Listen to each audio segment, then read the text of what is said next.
শুক্রবার শুরু হচ্ছে সাফ অনূর্ধ্ব-20 নারী ফুটবল টুর্নামেন্ট। বসুন্ধরা কিংস আরেনায় উদ্বোধনী ম্যাচে মাঠে নামবে শ্রীলঙ্কা ও স্বাগতিক বাংলাদেশ। দুপুর 3টায় শুরু হবে ম্যাচটি। 4 দলের এই টুর্নামেন্টে খেলছে বাংলাদেশ, নেপাল, ভুটান ও শ্রীলঙ্কা। ডাবল রাউন্ড লিগ পদ্ধতিতে হবে এই আসর।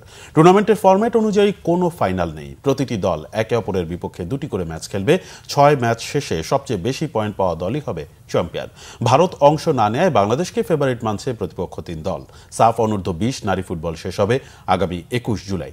স্বাগতিক বাংলাদেশের চোখ শিরোপায়, তাই এশিয়ান কাপ বাছাই খেলে আসা দলের 7 ফুটবলারকে অনূর্ধ্ব-20 দলে রেখেছেন কোচ পিটার বাটলার।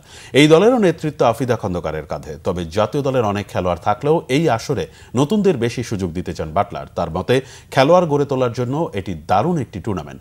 ভবিষ্যৎ ঋতুপর্ণা মনিকাদের খুঁজে পেতে চান স্বাগতিক কোচ। শিষ্যদের অনুশীলনে প্রস্তুত করেছেন তিনি। বাটলারের হাত ধরেই মিয়ানমারে নারী এশিয়ান কাপ বাছাইয়ে অপরাজিত থেকেছে জাতীয় দল। যোগ্যতা অর্জন করেছে প্রথমবার নারী এশিয়ান কাপে খেলার। সাফ নারী অনূর্ধ্ব-20 টুর্নামেন্টে অজয় থাকার প্রত্যাশা বাংলাদেশের।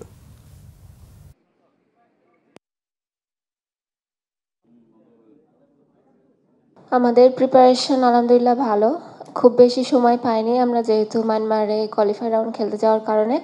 তারপরেও আমরা যতটুকু সময় পেয়েছি, কোচ যেভাবে বলেছে ওভাবেই করেছি। I'm sure Sri Lanka, Nepal,